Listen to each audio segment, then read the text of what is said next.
الحمد للہ وحدہ والصلاة والسلام علی من لا نبی بعدہ اما بعد فاعوذ باللہ من الشیطان الرجیم بسم اللہ الرحمن الرحیم ثلۃ من الاولین وقلیل من الآخرین علی سرر موضونہ متکئین علیہا متقابلین۔ پہلے گزرنے والوں میں گروہوں کے گروہ، پچھلوں میں بھی کم لیکن موجود، مصریوں پر جلوہ فروز جو سونے کی تاروں سے بنی گئی ہوں گی، ٹیک لگا کر بیٹھے ہوں گے آمنے سامنے۔ آج ہماری سورہ الواقعہ کی آیت مبارکہ 16 تک کی تلاوت و ترجمہ کا شرف نصیب ہوا۔ سامعین، کل ہمارے درس مبارک میں اللہ تعالیٰ کی جنت جو نعمتوں والی ہے اس کا ذکر خیر چل رہا تھا۔ اسی کا آگے اللہ تعالیٰ نے مزید ذکر فرمایا۔ سلہ کا لفظ استعمال ہوا ہے۔ عربی زبان میں لفظ سلہ جو ہے یہ اونٹ کی جو اون ہوتی ہے اس کو جب اکٹھا کیا جائے تو بہت ساری تعداد میں جب اونٹ کی اون اکٹھی ہو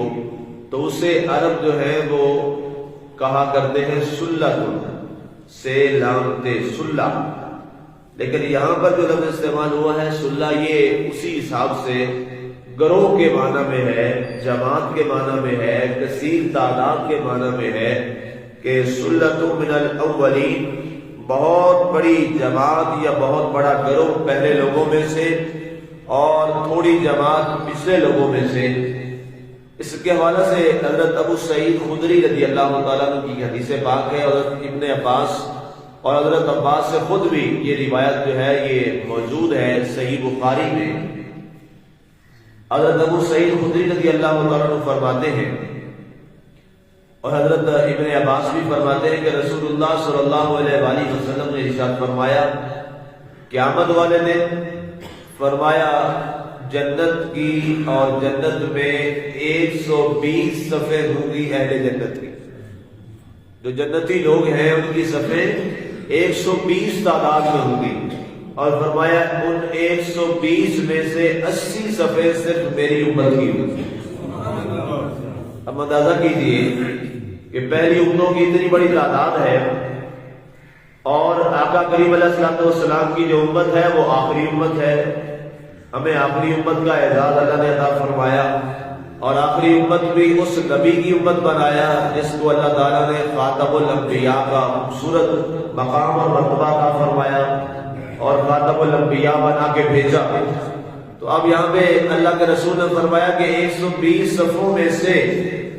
80 صفیں جو ہیں وہ صرف میری امت کی ہوں۔ اب اندازہ کریں 120 میں سے 80، یہ ہاف اور 3 گنا سے بہت زیادہ تعداد بن جاتی ہے۔ باقی صرف 40 صفیں جو ہیں وہ بنتی ہیں باقی ساری امتوں کی۔ 1,24,009 بے انبیاء آئے اور 312 رسول آپ کے علاوہ، ان ساری امتوں کی تعداد جو ہے وہ صرف کتنی صفوں میں ہوگی؟ 40 صفوں میں، اور 80 صفیں صرف اور صرف آقا کریم علیہ السلام کی اس امت کی صفیں ہوں گی جنت کے اندر۔ اس سے آپ اندازہ لگائیے کہ اللہ تعالیٰ نے اپنے نبی کے صدقے میں ہم پہ کتنا کرم فرمایا۔ اور اسی حوالے سے ایک جو بڑی انعام والی حدیث پاک ہے وہ ہمیں یاد رکھنی چاہیے اور سننی چاہیے اور اس کا پورا مفہوم بھی ہمارے ذہن میں رہنا چاہیے۔ اللہ کے رسول صلی اللہ علیہ وسلم نے فرمایا، حضرت ابو ہریرہ سے یہ حدیث پاک مروی ہے، فرمایا من قال لا الہ الا اللہ فدخل الجنہ۔ بڑی مضبوط حدیث پاک ہے اور متفق علیہ حدیث پاک ہے۔ ابو ہریرہ فرماتے ہیں کہ رسول نے ایک مقام میں موجود تھا، سرکار نے مجھے اپنے نعلین پاک عطا فرمائے، جوڑے مبارک عطا فرمائے اور فرمایا کہ اے ابو ہریرہ جاؤ لوگوں میں اعلان کر دو کہ جس شخص نے لا الہ الا اللہ و محمد رسول اللہ پڑھا اللہ اسے جنت عطا فرما دے گا۔ آپ نکلے اور اس نے اتفاق کیا ہوا، آپ کی سب سے پہلی ملاقات جس سے ہوئی اس شخصیت کا نام تھا حضرت عمر بن خطاب رضی اللہ عنہ۔ حضرت ابو ہریرہ نے عرض کیا کہ اے عمر مبارک ہو، میں یہ جوڑے بھی میرے پاس سرکار کے ہیں اور سرکار فلاں باغ میں موجود ہیں اور سرکار نے مجھے ابھی بھیجا ہے۔ سرکار نے فرمایا ہے جاؤ اعلان کر دو کہ جس نے کہا لا الہ الا اللہ محمد رسول اللہ صلی اللہ علیہ وآلہ وسلم وہ جنت میں داخل ہو گیا، وہ جنتی ہو جائے گا۔ تو حضرت عمر نے زور سے مکہ مارا آپ کے سینے حضرت ابو ہریرہ کی۔ حضرت ابو ہریرہ پیچھے گر پڑے۔ ظاہر ہے عمر فاروق اتنے کڑیل قسم کے اور عرب کے مشہور جو ہے وہ نوجوان تھے اور طاقتور تھے، جنگجو تھے۔ تو آپ نے واپس حضرت ابو ہریرہ کو ساتھ لیا اور ان کی بارگاہ میں پہنچ گیا۔ ابو ہریرہ نے آپ کی شکایت کی، یا رسول اللہ میں نے آپ کی اے پیارے آقا میں نے آپ کی حدیث سنائی اور فاروق اعظم نے مجھے آگے موقع نصیب کر دیا۔ تو آپ نے پوچھا عمر تو نے ایسا کیوں کیا، یہ عمل تو نے کیوں ایسا کیا؟ انہوں نے کہا یا رسول اللہ وسلم آپ کی بات بالکل برحق ہے، آپ جو فرماتے ہیں سچ ہے، اور ابو ہریرہ نے جو فرمایا وہ بھی برحق ہے، سچ ہے، آپ کی بات لے کے آئے۔ فرمایا اگر اس کا اعلان کر دیں اور یہی بات کر دیں تو پھر لوگ تو عمل کرنا چھوڑ دیں گے، پھر تو عمل چھوڑ دیں گے لوگ۔ آقا کریم علیہ السلام نے فرمایا اے عمر تجھے اللہ تعالیٰ ہمیشہ سرسبز و شاداب رکھے، تیری نیت بہت درست ہے، تیری نیت بہت درست ہے۔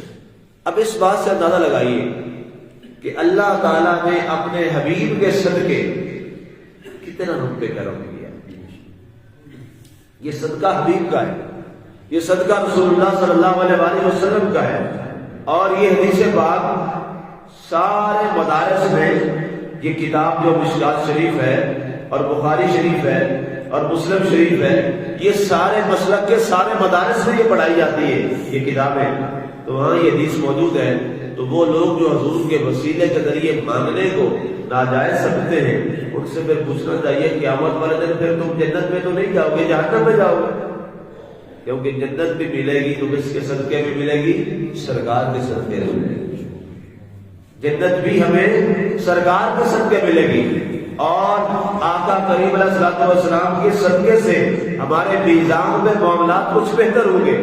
اگر ہمارے اعمال دیکھے جائیں اور ہمیں اعمال کے ساتھ تولا گیا تو پھر ہمارے کم از کم میرا تو کوئی حال نہیں، آپ کا اپنا معاملہ ہے، عمل کے حساب سے تو اللہ کی بارگاہ میں ہم حساب دینے کے قابل نہیں ہیں۔ تھوڑی بہت کوشش ہے جو اللہ کے حضور کرتے ہیں، اب پتہ نہیں یہ بھی اس کے ہاں قبول ہے کہ نہیں ہے، یہ تو مالک بہتر جانتا ہے۔ ہاں ایک آسرا اور سہارا ضرور ہے، وہ اللہ کی رحمت ہے اور آقا کریم صلی اللہ علیہ وسلم کی ذات پاک ہے کہ اللہ اپنی رحمت کے صدقے میں، اپنی رحمت کے صدقے میں اور رحمت للعالمین کے صدقے میں اللہ تعالیٰ کی ذات ہم پہ کرم فرما دے گی۔ تو اس بنیاد پر آقا کی حدیث پاک سرکار نے فرمایا اس میں سے 120 صفوں میں سے 80 صفحے میری امت مصطفیٰ صلی اللہ علیہ وآلہ وسلم۔ اب سوال ہے سنت الاولین، پہلے جو گزرنے والوں میں سے کرو گے کرو، وَقَلِيلٌ مِنَ الْآخِرِينَ، اور پچھلوں میں سے کم ہوں گے لیکن وہاں موجود ہوں گے۔ اس پر عَلَىٰ سُرُرٍ مَوْضُونَةٍ، فرمایا وہ مصریاں لگا دی جائیں گی، اور وہ کس کی ہوگی؟ سونے کی تاروں سے بنائی گئی ہوگی۔ گویا کہ آج اسے اس انداز میں جنتی کو دولہا بنایا جا رہا ہے کہ اس کے لیے مصری کو سجایا جائے گا اور وہ سونے کی تاروں سے بن دی جائے گی، بنا دی جائے گی، اور سونوں کی تاروں سے بنا کر اسے وہاں پر بٹھایا جائے گا، اور اس کا انداز بیٹھنے کا کیا ہوگا؟ اللہ نے وہ انداز بھی بیان کیا، متکئین علیہا متقابلین، فرمایا جنت والے اس پر ٹیک لگا کر، ان مصریوں پر ٹیک لگا کر، تکیہ لگا کر بیٹھے ہوں گے، اور بیٹھنے کا انداز کیا ہوگا؟ فرمایا جیسے اجتماعی کوئی اگر شادی کبھی آپ نے دیکھی ہو، جیسے کئی ویلفیئر کے لوگ کرتے ہیں تو دولہا اور دلہن ایک تعداد میں ایسے آمنے سامنے بٹھا دیتے ہیں اور وہ بڑا خوبصورت منظر ہوتا ہے۔ تو اللہ نے فرمایا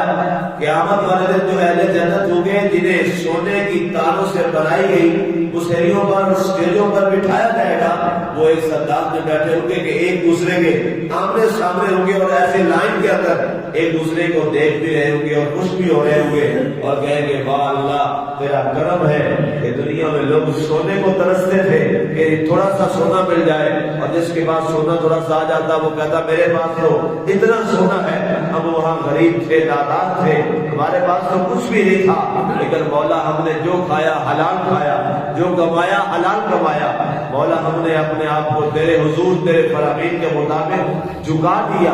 فرمایا آج اس کا صلہ تو نے ہمیں یہ عطا فرمایا ہے کہ وہ سونا ہمارے پاؤں کے نیچے۔ اس سے آپ اندازہ لگائیے کہ بندہ مومن کے لیے یہ دولت اور یہ دنیا جو ہے اس کے کل قیامت والے دن اس کے پاؤں کے نیچے ہوگی، جس پہ آج لوگ اتراتے ہیں اور فخر کرتے ہیں۔ اس سے پہلے کہ حدیث پاک جو میں نے بیان کی ہے اس کی وضاحت جو ہے وہ بیان کرنا بہت ضروری ہے۔ اب یہ کہنا کہ جس نے کلمہ پڑھا وہ جنتی ہے، اس سے کیا مراد ہے؟ اس سے مراد یہ ہے، اس کی وضاحت وغیرہ لکھی ہے مفسرین نے اور محدثین نے، وہ یہ ہے، اور آقا کی حدیثیں بھی اس پر بہت ساری موجود ہیں۔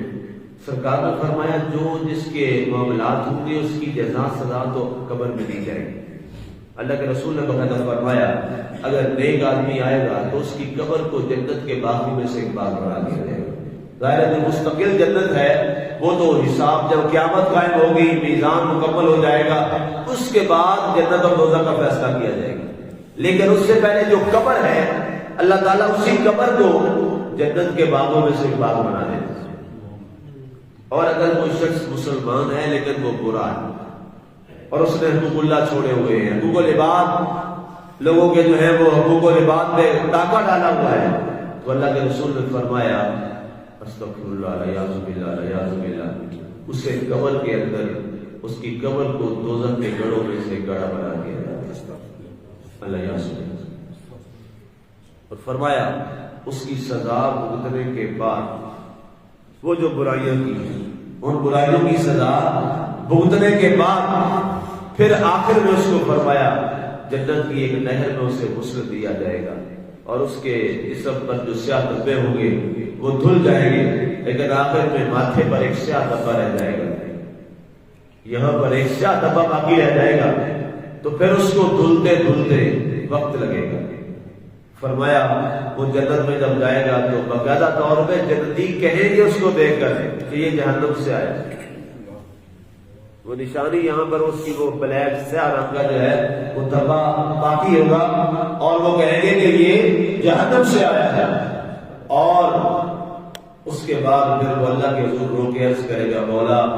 تیری جنت میں تو میں آ گیا ہوں، تو نے مجھے جنت عطا فرما دی ہے، اب میرا یہ سیاہ دھبا جو ہے اس کو بھی صاف فرما دے کہ اہل جنت مجھے دیکھتے ہیں اور کہتے ہیں یہ جہنم سے آیا ہے، میرے لیے یہ باعث شرم ہے، اے میرے مالک جہاں تم نے اتنا کرم فرمایا ہے، اب اس دھبے کو بھی میری پیشانی سے صاف کر دے۔ تو اللہ تعالیٰ حکم دے گا کہ اس نہر کے اندر تو غسل کرو، جو خوبصورت پانی چشمے چل رہے ہیں، تو جب اس میں وہ غسل کرے گا دوبارہ تو اللہ تعالیٰ اپنے کرم کے صدقے میں اس کی اس سیاہ دھبا جو ہوگا پیشانی پر اللہ اس کو بھی صاف فرما دے گا، اور جیسے اہل جنت وہاں رہ رہے ہیں وہ بھی بالکل اسی صورت میں جنت کے اندر ان کے ساتھ رہنا شروع کر دے گا۔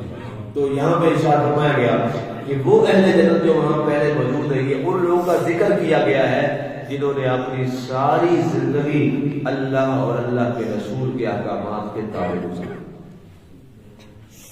جنہوں نے اپنا ایک ایک لقمہ بھی کھایا تو ایک ایک لقمے کا حساب رکھا کہ کہیں یہ لقمہ حرام تو نہیں ہے جو میرے پیٹ میں جا رہا ہے، جنہوں نے فرائض کو ادا کیا، جنہوں نے حقوق اللہ کو پورے انداز میں ادا کیا، فرائض نماز روزہ زکوٰۃ حج اگر فرض تھا تو اس کے علاوہ معاشرے کے اندر سچائی دیانتداری امانت داری اور جھوٹ اور فریب کاری، ہر تمام پورے معاملات سے بچتا رہا، اور اللہ کے رسول کے احکامات کے اندر اپنے آپ کو ٹھالے رکھا، اور کسی بہانے سے بھی اس نے حرام کو اپنے رزق میں شامل نہ کیا، تو اللہ تعالیٰ کے رسول نے فرمایا اسے مبارک ہو کہ قیامت والے دن اللہ تعالیٰ اسے سونے کے تکیے عطا فرمائے، سونے کے تاج اللہ تعالیٰ اسے پہنائے گا، اور سونے کے تختوں پہ اللہ تعالیٰ اسے بٹھائے گا۔ اب یہاں قرآن نے اس کا فرمانا کہ سونے کے تخت کا بیان کرنے کا مطلب اور مقصد کیا ہے، مفسرین نے یہ بات لکھی، فرمایا اس لیے کہ دنیا میں لوگ سب سے بڑی جو دولت ہے اور قیمتی دھات ہے وہ سونا سمجھتے ہیں۔ اللہ نے فرمایا اے بندے تو میرے راستے میں چڑھ کر تو دیکھ، دنیا والے تو سونا تھوڑا سا لے کے اپنے ہاتھوں یا کانوں میں یا انگلیوں میں پہن کر فخر کرتے ہیں، میں تجھے اتنے سونے سے نواز دوں گا تیرے پاؤں کے نیچے بھی سونا ہوگا، تیرے سر کے اوپر تاج بھی سونے کا ہوگا۔ تو اس بنیاد پر سامعین اللہ تعالیٰ اپنے پیارے بندوں سے اس پیار کا ذکر کر رہا ہے۔ اور کیا دنیا میں جو شخص سونا پہنتا ہے کیا وہ ہمیشہ پہنتا رہے گا؟ کوئی مرد و عورت جو ہے، مرد کے تو خیر ویسے ہی حرام ہے، وہ پہن ہی نہیں سکتا، اگر پہنے گا تو مجرم ٹھہرایا جائے گا، گناہ کبیرہ ہے۔ عورت کے لیے ہے سونا، تو فرمایا عورت کیا ساری زندگی پہنے گی؟ نہیں، ایک وقت آئے گا جس کی زندگی ختم ہوگی، ہر چیز اتار لی جائے گی، لیکن جنتی لوگ جو ہیں ان کا تاج کبھی بھی ان کے سروں سے اتارا نہیں جائے گا، اور ان کا تخت ان سے کبھی چھینا نہیں جائے گا۔ وہ ہمیشہ کی زندگی میں وہ سونے کے تختوں پہ ناز و نام کے ساتھ بیٹھیں گے۔ اللہ کے حضور دعا ہے کہ اللہ کی ذات ہمیں بھی متقین لوگوں والے اعمال کرنے کی توفیق عطا فرمائے، اور اللہ تعالیٰ ہمیں حقوق اللہ اور حقوق العباد کرنے کی توفیق عطا فرمائے۔ آمین۔ وما علینا الا البلاغ المبین۔